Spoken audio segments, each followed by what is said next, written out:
Hello, good evening. Welcome to another episode of Guns and Yellow Ribbons. It's preview week 7. We're going to look at all the games. We're going to look through Crystal Palace, Liverpool, Brentford, Wolves, Leicester, Bournemouth, Man City, Fulham, West Ham, Ipswich, Everton, Newcastle, Aston Villa, Man United, Chelsea, Forest, Brighton, the Scum, and we're saving the best till last, Arsenal versus Southampton at 3 o'clock kickoff on Saturday.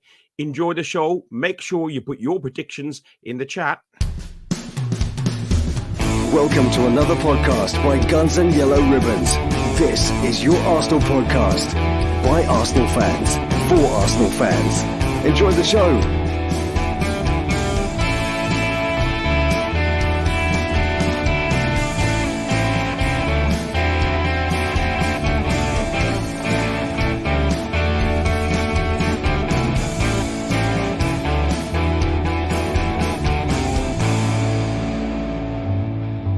Hello, good evening, boys. I still got this bloody man flu. And you know what? I think it's a super duper one because it's transmittable by microphone, apparently, Trevor, isn't it? Yeah, I've called it off of you. I've called it off of you, definitely, because I've got a bit croaky today. By the way, everybody, I'm on the naughty step tonight. I've been told off. I'm only going to speak when I'm spoken to. And otherwise that I'm saying absolutely nothing. Okay, that's good. That makes it much easier. All I said to you at the start, not the naughty step, not telling you off or anything like that, is let's try and keep this to 60 minutes. Because you'll have to admit, Dan, last week when we done this, we hit 60 minutes bang on, and then Trev time. 10 minutes. Well, to be honest, for everyone watching, this should be a really fun podcast because Fergus, before we came on, gave us a list of all things we're not allowed to do. So obviously, Trev, we're going to completely ignore them, right? So absolutely. And to be honest with you, Dan, he's waffled for the last 5 minutes, Fergus. If he hadn't done that waffle, we'll finish in plenty of time, probably. So it's 2 minutes, 9 seconds. Alex, the man from Copenhagen, the man with a bit of sanity, the man who understands my challenge. How are you? I'm good, thank you, mate. I'm good. Just like yourself, got in from work, had my dinner, and jumped on here. So I've just cracked open my second beer. I had a beer while I was cooking, and I just cracked open this. And I tell you what, when you guys are talking, I don't think this will last very long. I've got another one in the fridge, so it should be okay. Let's crack on. Listen, before we go, I'd like your quick thoughts on the Arsenal PSG game. Dan, we watched the game together. And whilst it was a strange atmosphere, and it felt more like a League Cup game that had a better atmosphere earlier in the week, let's not talk about that. Let's talk about the performance that the Arsenal put in. First half dominance. Second half, we let them play, but we never got out of first gear, did we?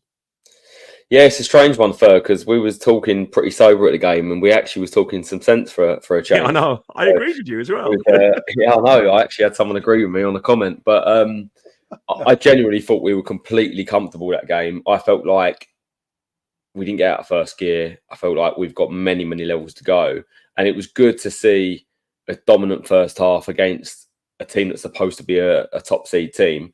Personally, I think they're probably not as good as their name lets on. Obviously, they've let a few big players go recently, but a good performance. I'd like to see that replicated away from home. I can't move on and ignore your comment about the crowd, Fergus, because I have to say a little thing that I think we need to be better on that. It's a huge game, and for how quiet the atmosphere was, I expect better.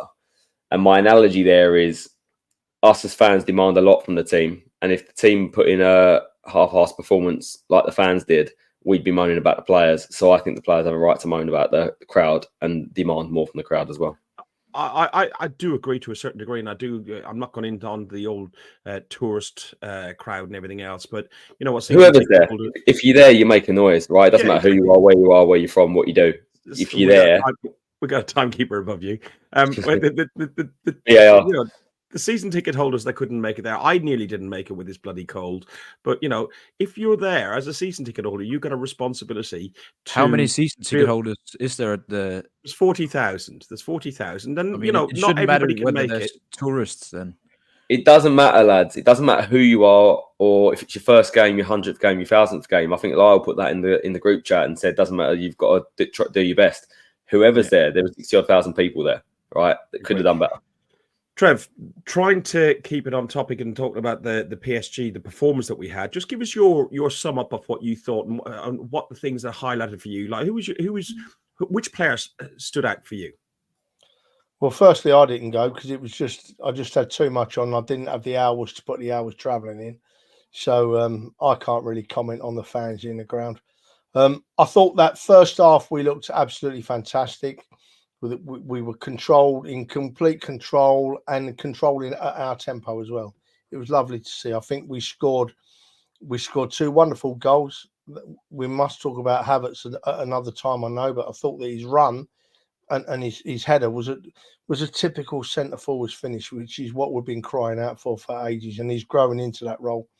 I'm going to give the benefit of the doubt to Xhaka. I think that was a planned free kick, because if the two people ran for the ball at the near post but missed it on purpose, and I think it was a planned free kick, they might have even seen a weakness in Donnarumma somewhere. So I'm very happy with the results. I honestly thought that and I'm not saying that the players were bad. It was in the situation. I thought that the substitutes weakened us greatly. I really did. I thought Kivior coming on and what's his name swapping sides? Who swapped sides? Calafiori swapped sides. Tim and Kivior came on. I think that changed our defence, made it not. We didn't play so well, and then I think the attack. I thought that Marino showed that it was his first game. I think that he's obviously a great player there, but you're not going to come on and have a massive influence on that game when it's your first game. So I'm not unhappy with the players, but I did think that the substitutions weakened us. They had their chances second half, didn't they? The woodwork twice, but in the end, it turned out comfortable, didn't it? Alex, tell you what, Trev, my God, we've got a player on our hands with Timber. Oh yeah, he looks unbelievable. Yeah, Alex, Trevor's got a really good point there. The substitutions did change the game. They were enforced a little bit with Timber. What was your thoughts on the game? I think, like Dan said, we never really got out of first gear, especially on the ball. I think off the ball, we had a brilliant game defensively. And looking at the stats as well, they had 0.31 XG, and that's the lowest amount of XG they've ever recorded from a PSG game in the Champions League. And they've scored in the last 51 group stage games as well. Didn't score at the Emirates. So I think off the ball, I know they hit the woodwork a couple of times in the second half, but I think we did really well. I think as a collective, we were quite passive and a bit too passive at times in the second half. I think Kivior did all right when he came on. Yeah, I did. I didn't think he was bad. And I mean, I think Calafiori did okay on the right side as well. Difficult switching sides, and their most dangerous player was probably the one he was playing against in the second half, and I think he handled it really well. So, and then just quickly on the atmosphere, I think the format might have something to do with it as well. Like I think as fans might not feel there's as much at stake at this point. We don't really know how many wins we need. Like there's just this massive table, and it's difficult to tell where we are at the moment. And yeah, we got the 3 points, but we don't know how it's all going to end at this stage. So it's I tend to hang on. It is I tend to agree, and I do agree with Alex. I just don't want to go into that in too much detail. I was going to say, because I know we had a good conversation about it. My final thoughts on the PSG game was I was very surprised to see Saka made as captain, and me and Dan spoke about it, and I just thought he was going to be too quiet, and I didn't know if he was, but I'll tell you what, I've seen his interviews afterwards. The guy is definitely captain material, and he definitely led by example. And he was really, really confident in his conversations with all the pundits and so on. And Timber and Calafiori, I thought Calafiori they're both outstanding, but Calafiori, I just worry about his Italian hot-headedness. I've seen now in 2 games where he's got into a couple of scraps, which maybe against bigger opposition, he could... Listen, I love it, but he could get us into a little bit of trouble. I love it. Magnifico. Fantastico. Crystal Palace v Liverpool is a Saturday 12:30 kickoff. Palace have lost 11 of the 14 Premier League games in this meeting, only winning 1 and drawing 2. Trevor, what's your thoughts on this game? Top of the table, Liverpool at the minute. Yeah, Adam, it is a glorified Super League, and that's took all of the interest out of the Champions League. All of the interest out. There's nothing games in what should be a competition where every game matters. Palace, Liverpool are flying, aren't they? That hit one hiccup in one game, and then they just don't seem to want to stop playing really well. So Palace, we've said it for the last 3 or 4 weeks, haven't we? I know Dan in particular has mentioned it. You look at Palace and you think, well, they've got a great side there. They've got some really good players, but they're not playing, are they? They're just not gelling together or whatever it is. I can't see Liverpool losing this one, mate. I can see a comfortable win by a couple of goals for Liverpool. I've gone 3-1 to Liverpool. Excellent. Alex, Crystal Palace remain winless in their 6 Premier League games so far, drawing 3 and losing 3. Only in 92-93 season, 94. They've had spells like this. What's your thoughts on the game? And I'm going to bring up my predictions because I never wrote them on the notes. I'm a bit more optimistic on behalf of Crystal Palace. I think I watched Liverpool's game against Bologna yesterday, and I think they managed to get the win, but I didn't think they actually played that well. And I think they've gotten the results so far this season, Liverpool. But I think they're due to sort of be unlucky or not get a result, because I don't think they've deserved the wins in all of the games they've played. And I think Palace, they've had a rough start to the season, but I think they will get going eventually. But I don't think they'll win. I think it will be 1-1. Okay. Dan, Liverpool have lost 4. The last 4 Premier League defeats to Palace have come at Anfield. Do you think they could have a 5th? Is it Anfield or is it Palace? No, it is. It's at Selhurst Park, which they've lost. They've lost 9 at Selhurst Park. Who put Fergus in charge of getting these stats? Because he's messed it up already. It's only game 1. I'm only talking when I'm spoken to, so I can't commit. Well, to be honest, I broke the rules talking about the fans. I wasn't allowed to do that, and I've just made a little bit of a joke about Fergus. So I might have to. That's two strikes. I might be out soon. I'll tell you what, Fergus, something very important has just come up, right? Let me just... no one else is going to know what I mean here. No one on this planet, but Bill's in the house. Bill, love you, mate. Ring me anytime you want. That's our business done. I saw that comment and I thought the exact same thing. Bill, we're there always. Yeah, right. So who's winning then? Palace or Liverpool? Come on, move on. Time's running short here. We are. Well, because we've got to hurry up, I'm going to have a nice long monologue speech ready to annoy Fergus. But no, I think, look, form is temporary, right? And there will come a time when it changes. I don't think Palace are going to be in any danger this season. And if ever it's going to change for me, it's going to be at home. They love a big game at Selhurst Park. So maybe this is the one. But I agree with you, Trev. Can't look beyond Liverpool. I think too much quality at the minute. I think they're in great form. Even when, like as Alex said, they maybe haven't been the best side that dug out results. I think mainly because the defence has been a lot better so far this season, but they've got enough in attack to score many, many goals. So I went 3-1 to Liverpool. I've gone 3-0 to Liverpool, and away win to Liverpool. The next game we're looking at is Brentford versus Wolves. The first 3 o'clock kickoff. Brentford won 2-0 at Wolves in February, and with the Bees winning consecutive league games against them in 2015 and 2016 in the Championship. Alex, what's your thoughts on Brentford v Wolves? Well, I think Wolves, they're kind of the opposite to Liverpool. I think they've deserved more than they've got so far this season. I think in a lot of their games they've done well and not gotten any points.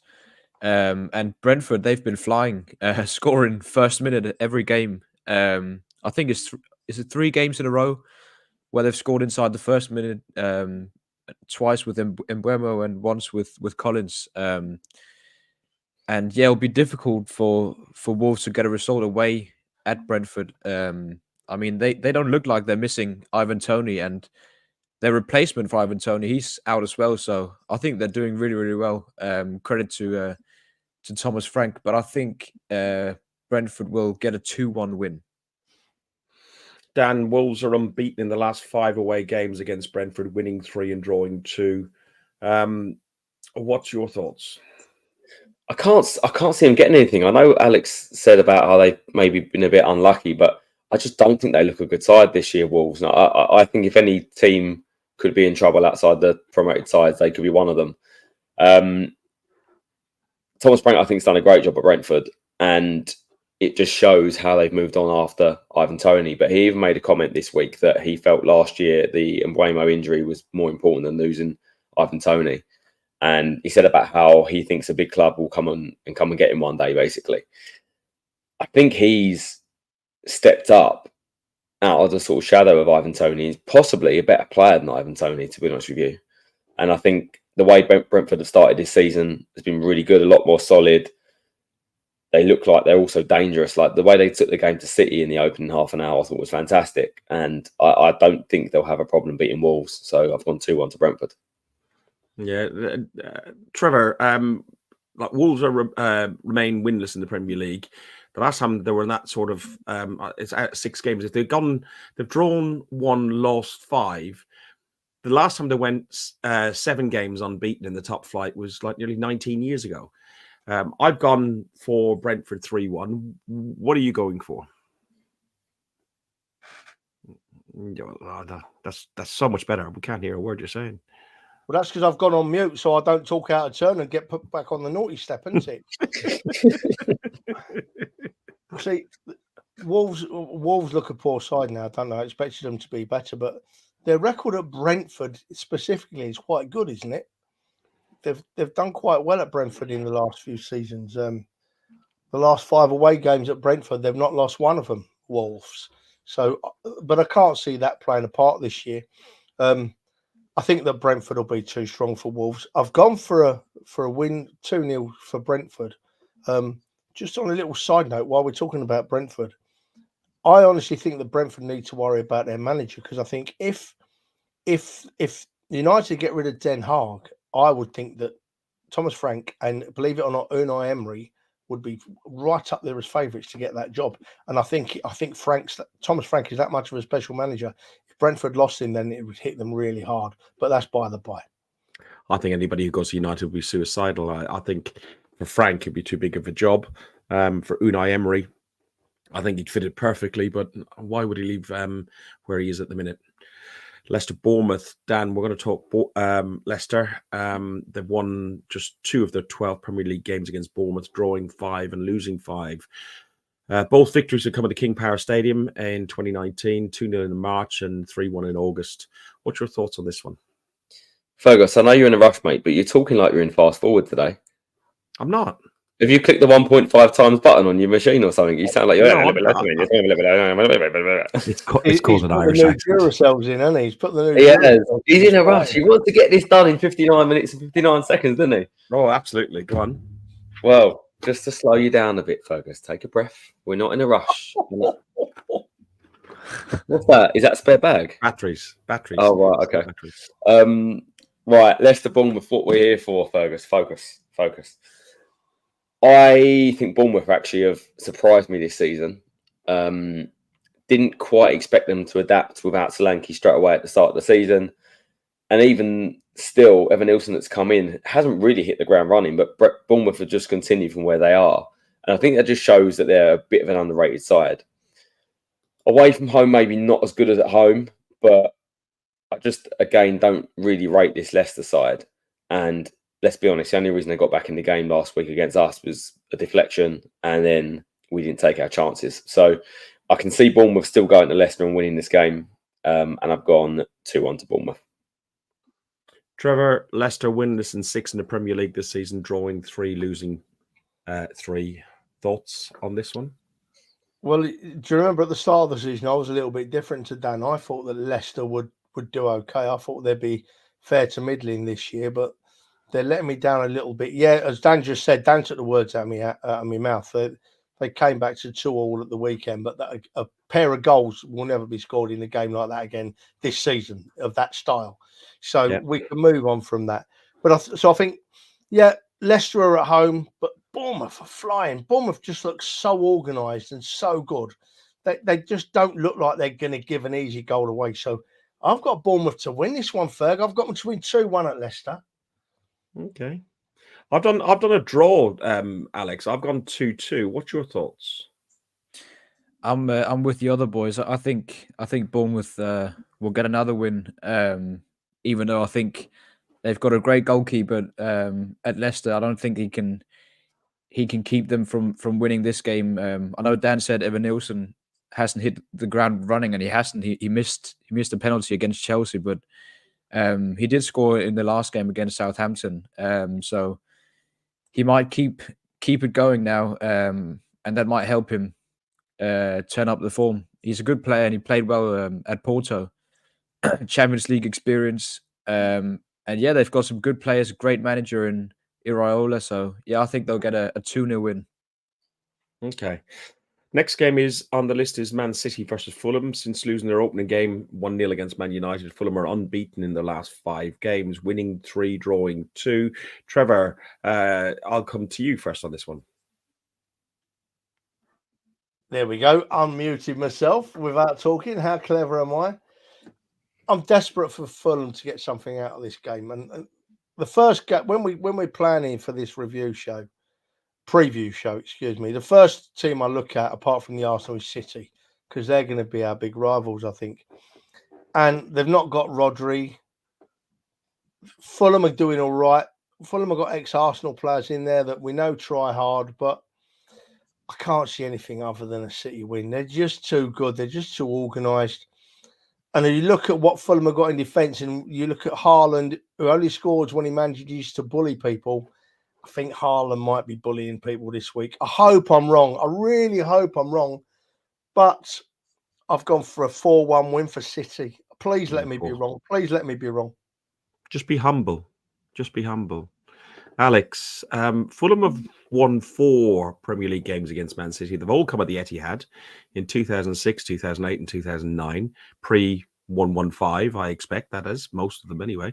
Since then, they're winless in 18 games. It's got to stay that way, isn't it? I mean, yeah, it's difficult to predict anything other than a City win. I mean, they've done really, really well this season, Fulham, and Smith Rowe's been part of that. He's hit the ground running this season, Smith Rowe at Fulham, and hopefully he can cause some damage this weekend. That would be a great favor from him. But yeah, I mean, I could look really stupid, but I've gone with a 1-0 win. I think they'll do well, Fulham, but I think City will just nick it against Fulham. I've gone 3-1 from Man City. Dan, you called them Arsenal C or D away from home. Yet again, they won last weekend. Is it going to be Arsenal B, C or D? Yeah, but look, Fulham are a completely different side at home than they are away. Look, they score goals at home, right, which is their main problem away from home. I think they've only scored 2 goals this season. Away from home, that is. If this was at the Cottage, honestly, I'd probably back Fulham to get a draw. I think City will struggle without Rodri and a few players in their squad. I think their squad looks a little bit short at the minute. It's a big thing to say about City because they are a great side, and I expect at home for the rest of the season for them to continue as normal. But I think it's away from home where City might drop off. Fulham, they are a decent side. They can play. Also, Jimenez has come back into the lineup for them in the last few games, which is a big thing to oust Muniz after the season he had last season. So he started the last few games, looks quite sharp. You've got Iwobi, who I think his end product isn't fantastic, but he always looks busy. Smith Rowe's going to add a bit more sort of class to the final third. And then you've got the likes of Adama Traore, who is just very, very direct. And obviously Nelson maybe off the bench. So they can cause City problems, and it wouldn't surprise me if something happened. But I just feel like City at the minute at home will score a few goals. So I've gone 3-0 to City. Okay. Quite a big game, London game. It's the A12 derby, I'd almost call it, Trevor. But Dan, Alex, I'm going to come to you first. Third time lucky. West Ham have lost 3 of their first 3 Premier League home games. They haven't won 4 since Pellegrini left in 2019. West Ham versus Ipswich. You would like to think that it's going to be their first home win? I mean, you'd think so. They've got a great squad and they've brought in some great players, West Ham. But it just seems like they haven't really gelled yet. Ipswich, they've got a brilliant player in Liam Delap up front. A bit bigger than his dad. Not as good on throw-ins, but he can strike the ball and he's big and powerful and he can run as well. I think he'll get a goal, but I think West Ham will win 2-1. I think Bowen, he's such a good player, and I think he'll get a goal, and then Kudus as well. He's a brilliant player. So I think offensively West Ham will be too much, but I think Ipswich will get a goal. Trevor, Ipswich have drawn the last 4 Premier League games. Can they draw 5? Do you think they can nick a point or even 3 points at the London Stadium? Do you know, it's funny, Fergus. I'm just looking at your notes here, mate, and you've had a Ferg special because you've put they've drawn 2 and lost 4 of their 6 games. And I'm thinking, hang on a minute, I'm sure they've drawn more than that. I rushed in before the show. No. Those notes don't come from me. They come from Opta via Alex. So, it's Alex's fault then. Alex, no, it's not. It's Opta who wrote them, not me. Look, right. This is going to be a really tight game, I think, because I thought with the start of the season that Ipswich were going to get rolled over heavily most weeks, and they haven't, have they? They've really put up a decent show and drawn a few games and been right in those games. West Ham are struggling. I thought they'd struggle. Then I changed my mind. Now I'm back to thinking they're struggling again. So I think it's going to be really close, and it could turn out to be an interesting game. But I think West Ham just the home advantage will nick it for West Ham, and I've gone for a 1-0 to West Ham. But it could easily finish in Ipswich's favour, just the same, I think.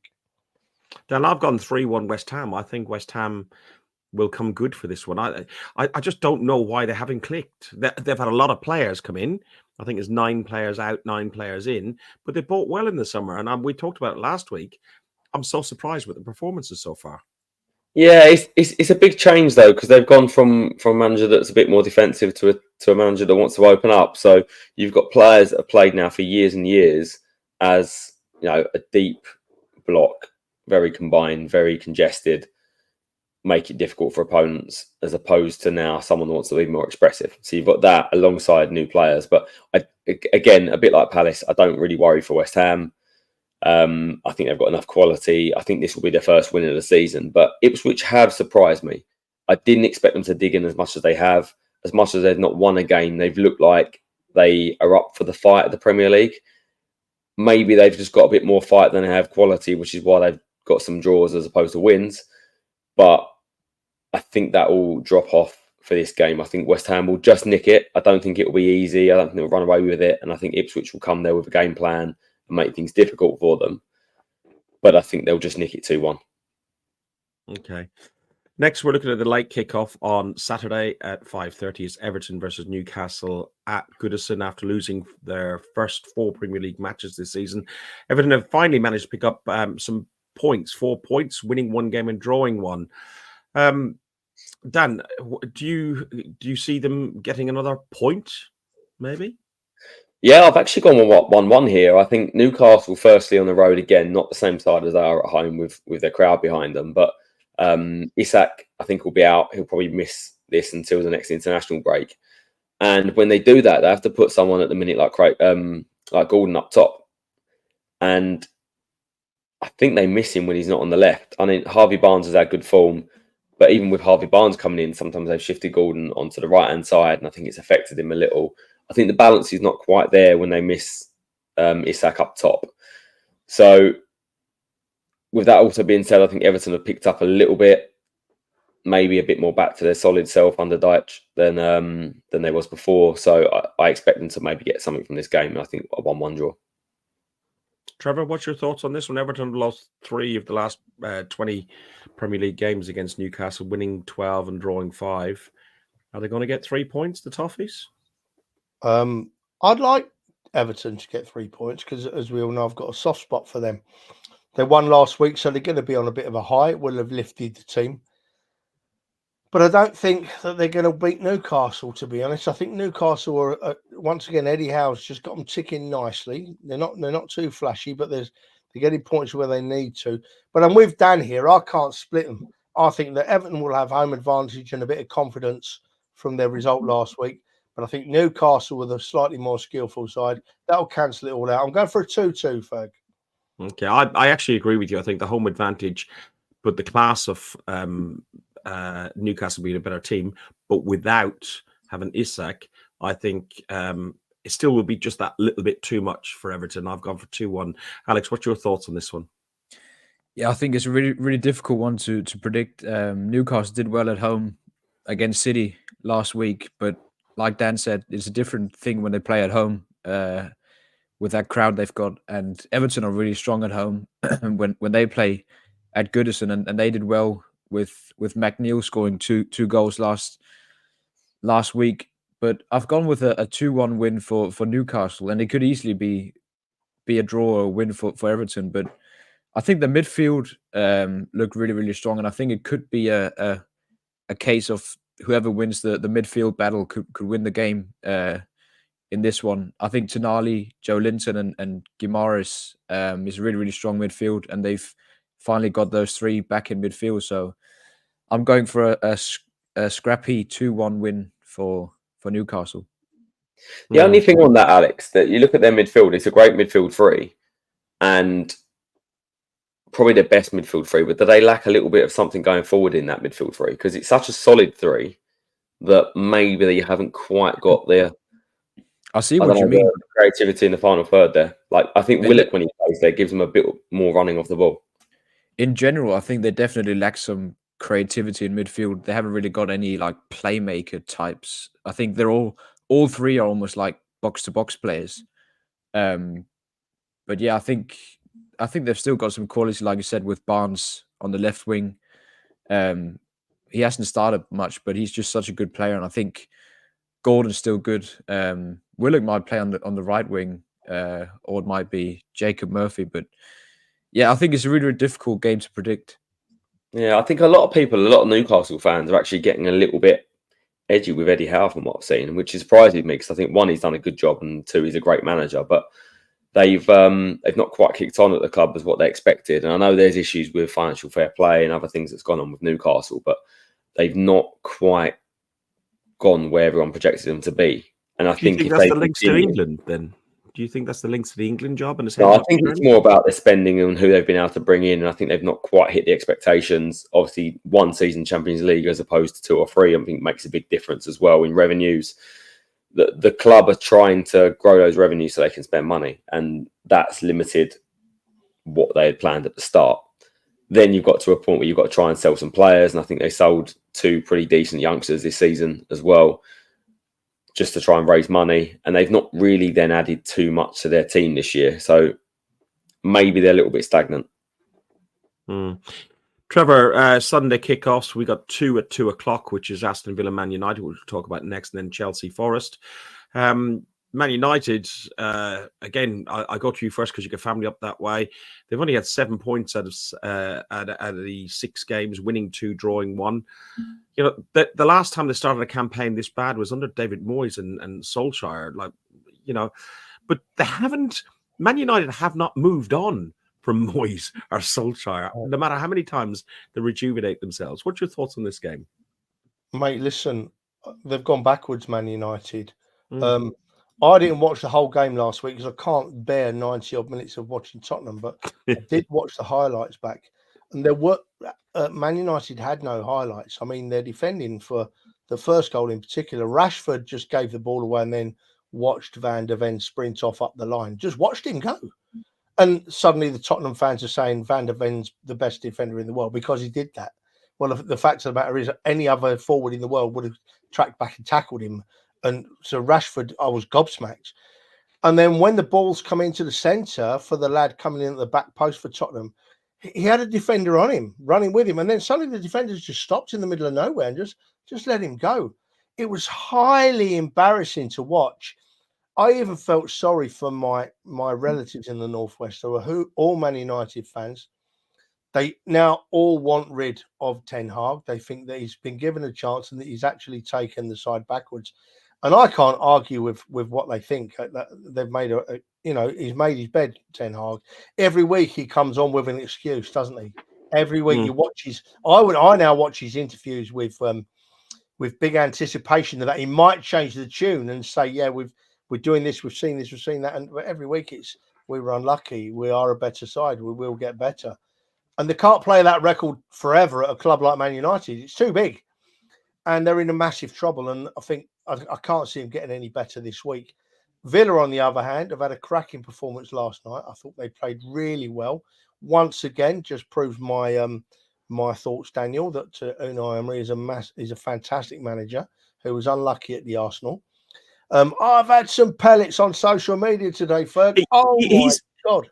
Trev, he's only the third manager. Mourinho and it might have been Ancelotti. I can't remember who the other managers to beat Bayern Munich 3 times in a row. 3 times, mate. In Europe, especially, Unai Emery is a very classy manager.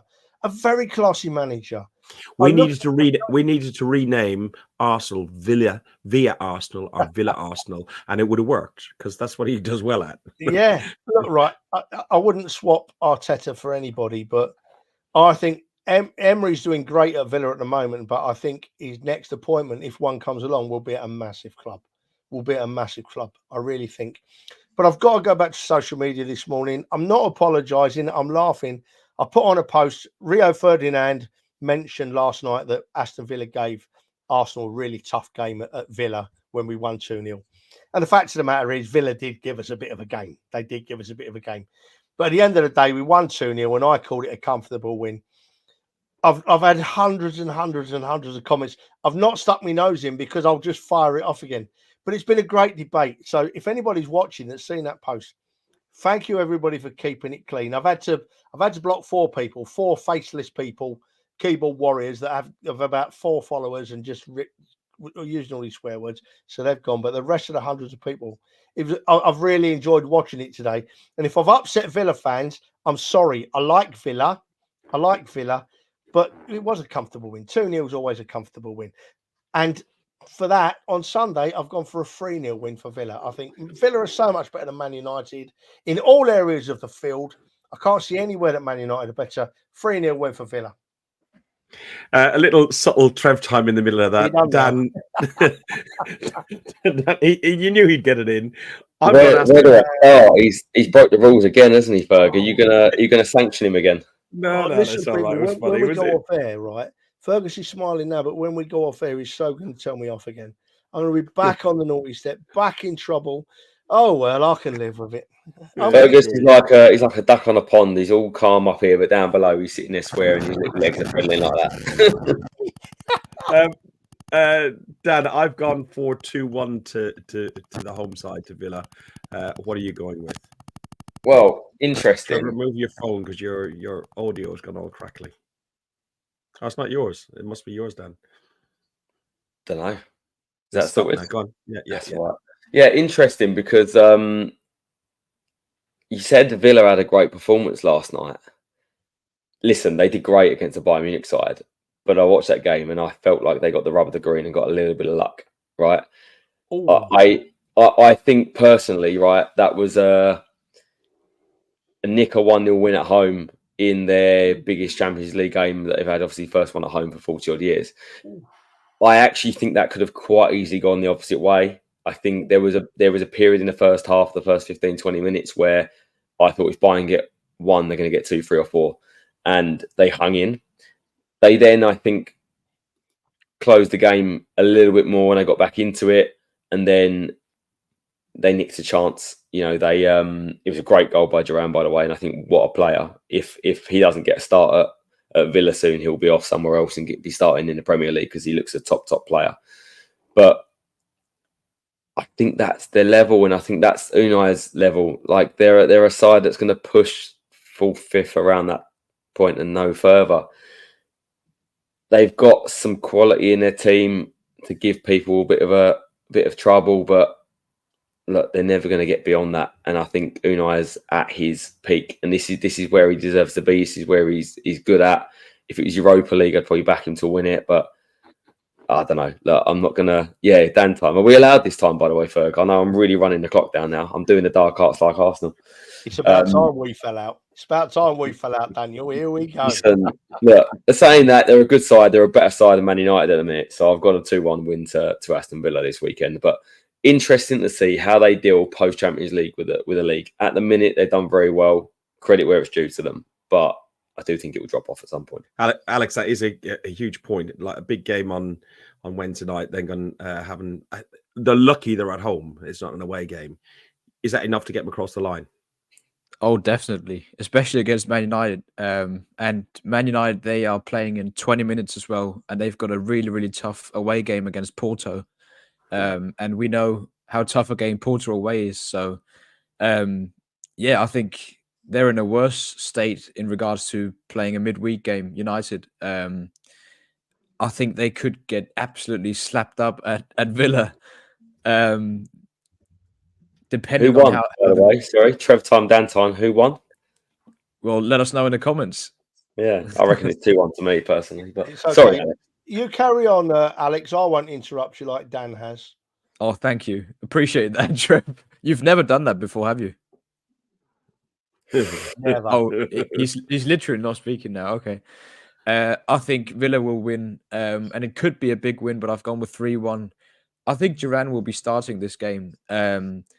I can see him moving Rodgers out to one of the wings because I think their winger got injured yesterday, didn't he? So I can see them moving Rodgers out to the wing and then playing Duran and Watkins up top. It'd be crazy if he doesn't in the near future start Duran because he's scoring every time he's on the pitch.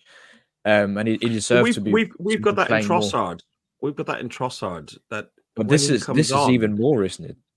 Yeah, but like very different. I think very different. Like Duran, by the way, for a young player that I think they also were willing to let go in the summer. I think was it 35 million they wanted in the summer? Yeah, West Ham was has skyrocketed, but he looks pacey, he looks powerful, he's got good finishing.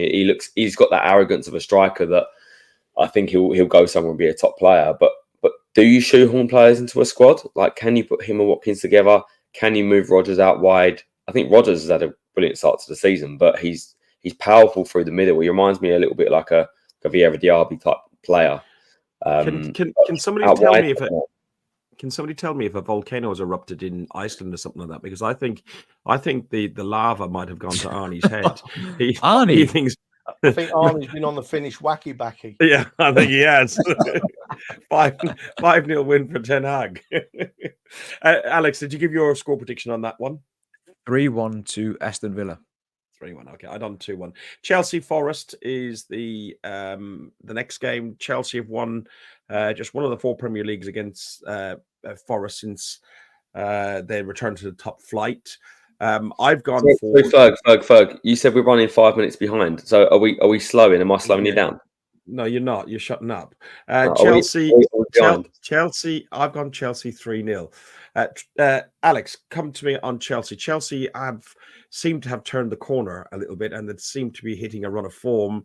The manager seems to be picking up from where Poch left off, and he's getting something out of some players that we didn't think anybody could get out of. Yeah, I think they found some form, especially offensively. Chelsea. I don't think we'll be seeing Cole Palmer score 4 goals every game, but he's certainly continued his form from last season. And Nicholas Jackson up front as well. He looks like a decent striker. Oh no, don't say that to Dan. It'll go to his head. He doesn't need any more confidence. But yeah, Chelsea, they're doing well this season. What are you trying to say, Alex? Hang on. Forget about the football, mate. You got a problem, son. Your turn next, mate. I've actually gone the same as Adam in this game. I'm regretting it a bit because Forest have been good this season, especially defensively. But I just think at home, Chelsea will get the win. And I've gone for 4-0. I don't know why I've gone this big, but I think Chelsea will win at home. Cole Palmer will probably score. And yeah, I don't think they'll get top 4 this season. They'll be pushing like Aston Villa. But yeah, offensively, they've looked amazing this season. Dan, what's your thoughts on this one? Chelsea, Nottingham Forest? Don't know, mate. You muted my mic. Am I not allowed to speak? You weren't at that moment in time. You are now allowed to speak. Sorry, sir. You're live on Guns and Yellow Ribbons. Please do not swear. Oh, I'd love to swear, but yes. Yeah. Well, so go on, Ferg. We're not in a rush. Oh, I reckon we could get Fergus speaking at 2 times speed by the end of this if he really is in a rush. Right, listen. Right, Chelsea Forest, Trev. Chelsea Forest, because Ferg's about to blow. I think. Fuck. Sorry, mate. I nearly swore then. You did. Dan, just give us your prediction. Give us your prediction, please, mate. Right. I think I actually agree with Alex, to be honest with you. Chelsea, I wouldn't say I'm worried, but there's something in the back of my head that's hoping they stop soon, because I think if they get a bit of confidence in their squad, they do have on paper enough quality in that squad. And I know football's not played on paper, but maybe if they stick around, you do get surprises every now and again. So hopefully they drop off soon, but I think they'll win at home. I think their home form will pick up, and I've gone 3-1 Chelsea. Trevor, since the return to the Premier League competition in 2022, no team has lost more Premier League games than Forest in London, 10, and quite a lot of them at 3+ goals. So, like, where they're gone with the high score lines, and I've gone 3-0. Where are you going? Yeah, I'm on the same wavelength, boys. Chelsea have surprised me this season. Really surprised me. Jackson started scoring when last season he couldn't hit a barn door. Cole Palmer, there's an argument to say Cole Palmer is probably playing the best football of any player in the country at the moment. They've really surprised me how they're going. I can't see Forest being anywhere near good enough to interrupt that run of form that Chelsea are on. I think Chelsea will still struggle against the real big sides, but against Forest, with all respect to Forest, I think Chelsea are going to win 3-0. Okay. Last game before we do the Arsenal game is Brighton versus Tottenham. Tottenham have won the last 2 Premier League games. Alex, can they do 3 in a row? Can they do 3 in a row? They haven't done that since when was it? December last year. December last year. They can't.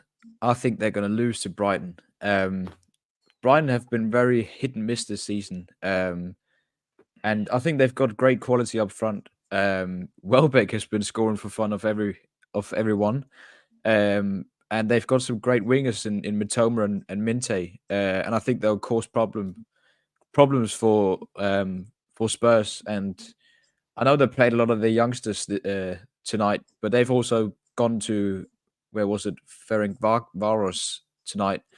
And I mean, that could help Brighton, the fact that they've travelled on a Thursday. I think and I hope and they will win Brighton. 2-1 for Brighton. I've gone 3-1 for Brighton. Trevor, what's your thoughts on this? Most of these games don't finish in a draw. The last time it was 1-1 in 2018. So there's lots of goals. The last fixture was 4-2 to Brighton. Brighton are one of the strongest sides in the Premier League at home, Ferg. Tottenham had a good win last week, but they, as we just said, they played the worst Man United team I've seen in many, many years. Brighton are a different kettle of fish. You know, they're at home, decent crowd. They're performing really well, Brighton. I can't see Tottenham hanging on. I'm going to be sensible with my prediction this week, actually, Ferg. It's a prediction I genuinely think could happen. I think that Brighton are going to win 3-1. Honestly, there you go. See, that caught you out, didn't it? Eh? Yeah, it did. I was waiting for the 8-0. Yeah. I honestly think that Brighton at home, having seen Tottenham against us and having seen Tottenham against Man United, I can't. You know, Tottenham played well. Did Tottenham play well last week, or were Man United that bad? I've got it in the back of my head that Man United really were that bad. They really were that bad. I actually agree with you. I thought United were poor, and they were that poor. They made an average, at best, average Tottenham look good. Absolutely agree. Cool. I'm a little bit in shock here, lads. I mean, Trev's gone with a sensible score, and Fergus just said he agrees with Trev. So I'm a little bit puzzled, really. But I've also gone with you, lads, and said a 2-1 win to Brighton. I think Brighton at home don't lose many games, and then Spurs away from home, very, very poor side compared to at home. Exactly as you said, I think Man United made them look like the Barcelona of 2012, when in reality they was against a 10-man team who probably shouldn't have had a man sent off, in my opinion. And they've just about struggled to beat whoever they are for a Russia FC or whatever it is they're playing. But listen, Tottenham are Tottenham. So I expect them to go to Brighton and not to win. So, and I hope so too. Right, we're on to our game. 3:00 on Saturday, we play Southampton. This man, Aaron Ramsdale, will be back. He'll be the 9th goalkeeper that will face Arsenal haven't previously played for us in the competition. Only one, Martinez, is the only one have kept a clean sheet, which was a 3-0 loss at the Emirates by Villa in 2020. Trevor, I'll come to you on this one. Aaron Ramsdale's going to get a good welcome, isn't he? Oh, Fergus undoubtedly will get a good welcome. Undoubtedly. I'm absolutely gutted that I'm missing the game this Sunday. Saturday. It's a long planned social engagement with all of my grandchildren that I can't miss. So I'm gutted at missing the game, but I'm over the moon on spending the time with them because we got some away fixtures coming up. I need to get the brownie points. Back to the game. Ramsdale will get an amazing welcome. Ramsdale was the start of it all. Ramsdale generated the energy on the field that we had been missing for years, that lifted the energy in the fans, because it's a two-way thing. Aaron Ramsdale is responsible for a lot of what happens at the Arsenal now. The Raya Ramsdale argument is gone. Us that were wrong, we've held our hands up and we've moved on. Raya is playing superbly. But we must remember Ramsdale's legacy, because we live in Ramsdale's legacy now. You know, I think that we will be much too good for Southampton. I think that Arteta, we know how articulate Arteta is with his planning and with the way he reviews games. And I've got no doubt that Arteta will have been in those players' ears all week this week saying, don't repeat last week. Let's not have a last 2 minutes like we did last week. Let's beat a side that we're clearly better than and move the game away from them earlier in the game. So with that all said, I think we could quite likely win 5-0 if we turn it on. I really do think we could win 5-0. I hope we win 5-0, but I hope Ramsdale has a blinder and stops it being double figures. Dan, we'll come to you in a second. Alex, you're not over for this game. So someone else is. Who's over? Isn't Connor over? Your nephew? Yes, yeah. My nephew's over. Yes. I was just getting worried. We're meeting. Yeah, I nearly forgot. We're meeting in the pub beforehand. We've got lots of stuff to celebrate, which we'll talk about in a second. What's your thoughts on this? We've won 399 Premier League games, and if we were to win on Saturday, or should we win on Saturday, it'll be 400. Only Man United have won more Premier League games, which is 428. Yeah, I think we'll overtake them in the near future. I think we should have had a 4-0 win last weekend against Leicester. They got a bit lucky on the 2 goals. And I think we will get a 4-0 win against Southampton. Kai Havertz, he scored 6 goals in a row at home. I think he'll score his 7th. And I just can't see. I mean, we're going to win this game. I'd be gobsmacked if we didn't. And I think it will be a comfortable win as well. I think my hope is we keep it going in the second half. I think we've had 2 games now where we sort of fell off a bit in the second half against Leicester and then against PSG. I mean, we did well against PSG, but I think like the intensity dropped a bit in the second half. I just hope this time we'll keep it going for the full 90 minutes. And yeah, I hope Nwaneri starts. I really hope it does. He's looked really good when he's come on. I think he deserves a chance, and I think this is a good opportunity with a good run-in coming soon with the tough games.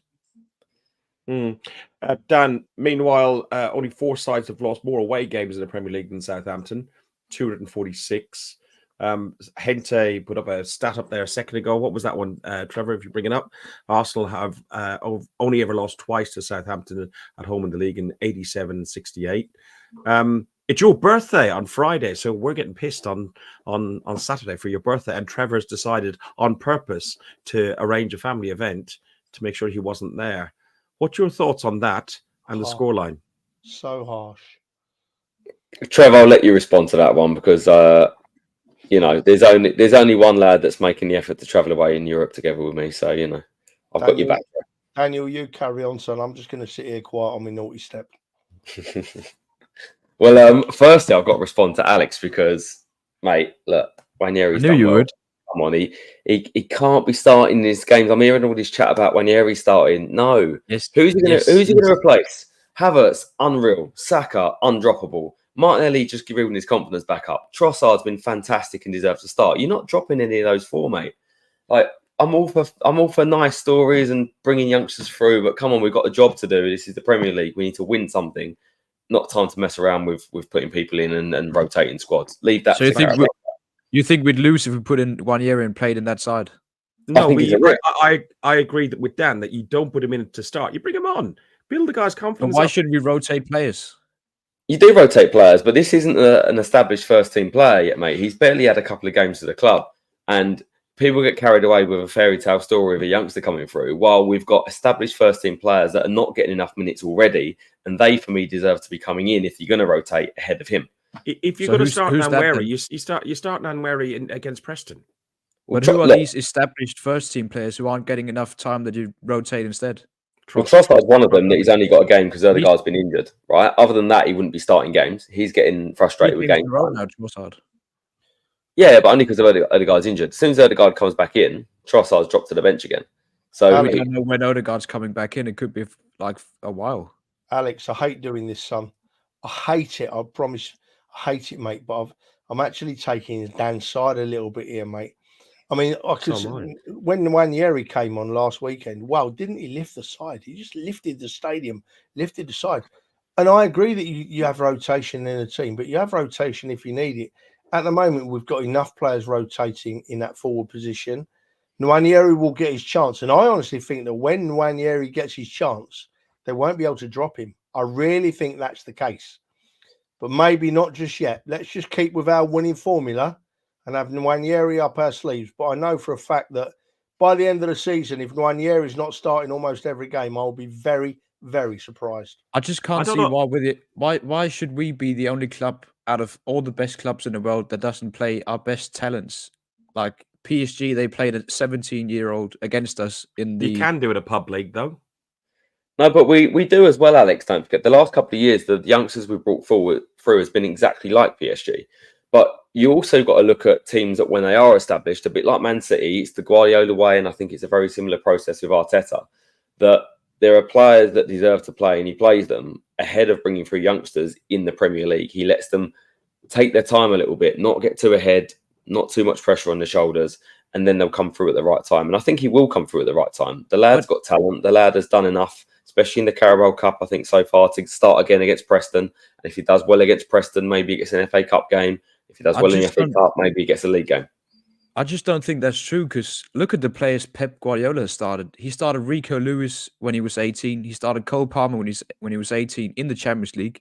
He started Micah Hamilton when he was 18 in the Champions League. They start all their talents in the Premier League and the Champions League. And he sold Cole Palmer. I mean, he did, yeah, but he. I mean, in which game, Alex? Match day 6 at the end when it was done and dusted? Yeah, probably. Who? Anyway, what's the score going to be, boys? I'm ready for Alex now. No, I'm joking.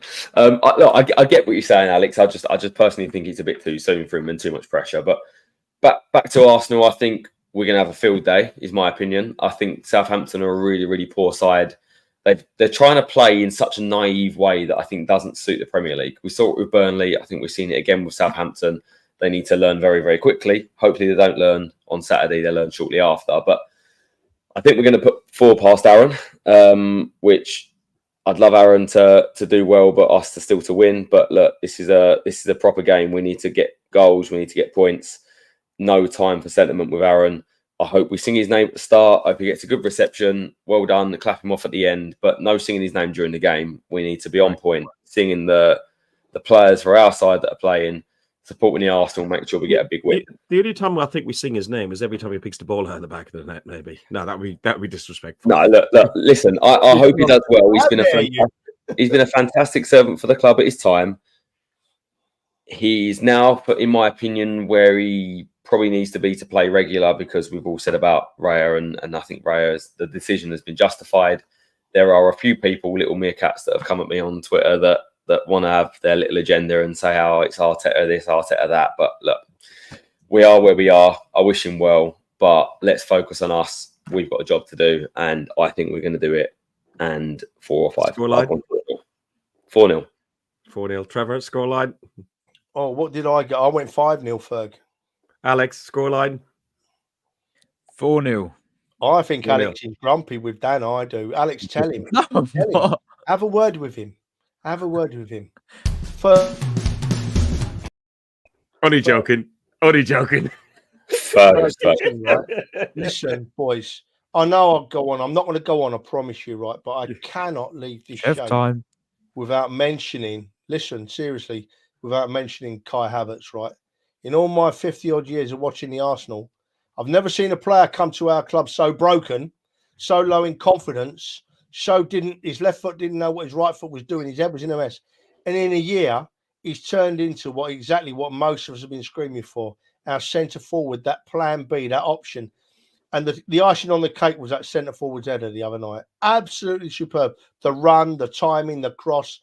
We've got our centre forward. Thank you, Kai Havertz. I don't know how you've managed to change yourself in that amount of time, because my God, boys, he was a shadow, wasn't he? And look at him now.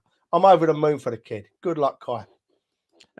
Dan, just out of an opinion, because myself and Trevor had a discussion about him. Is he as good as Giroud? Look, we had this conversation right during the stadium, and I know what comment you're going to make me say, and I will repeat it because I stand by it. That Kai Havertz has been fantastic in his right position as a centre forward, not a striker, not a 10, a guy that can play both roles a bit in between.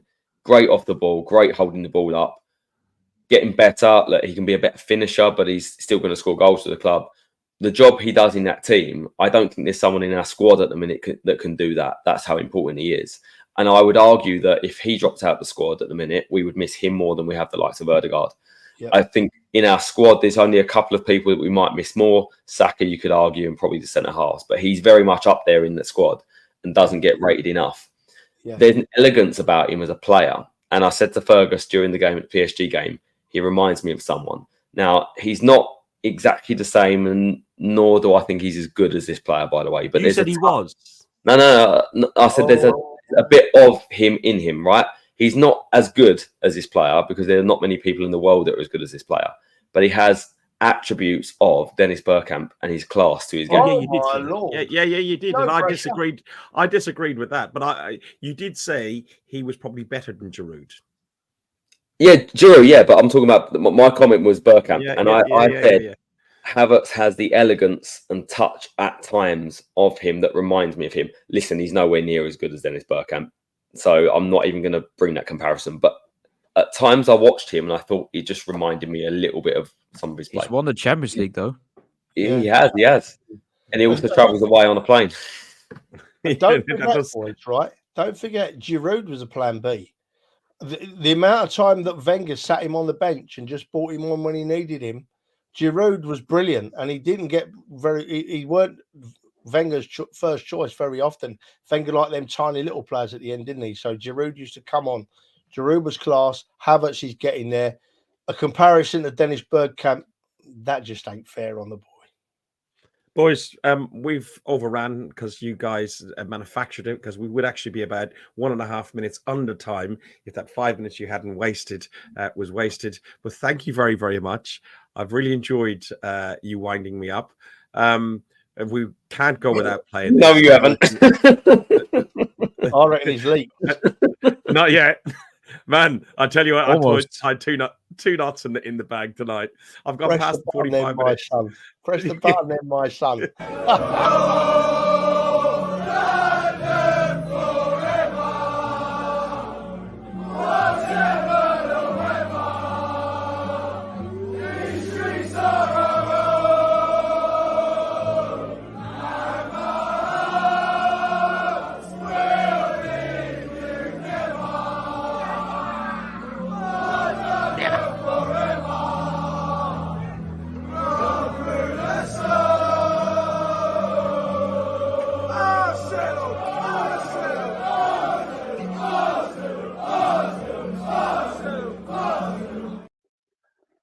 really, really, really, really adore that version. I love the one in the Apollo as well with all the Arsenal fans, but we keep on getting nicked. Do you really, really, really adore it as much as you adore us, Free Ferg? Nearly. Oh, he loves us, boys. He loves us. Guys, back on Monday at 7 p.m. Enjoy your weekend. Let's hope Spurs melt into the insignificance. Let's hope Chelsea disappear. Let's hope Arsenal smash Southampton 5-6-7 8-0. We are the Arsenal. We are the best. We are the Arsenal. So fuck all the rest. Thanks for listening to Guns and Yellow Ribbons, an Arsenal podcast by Arsenal fans for Arsenal fans. Follow us on Facebook at Guns and Yellow Ribbons or Twitter at Guns and Ribbons. And remember to rate and review us too. Up the Arsenal.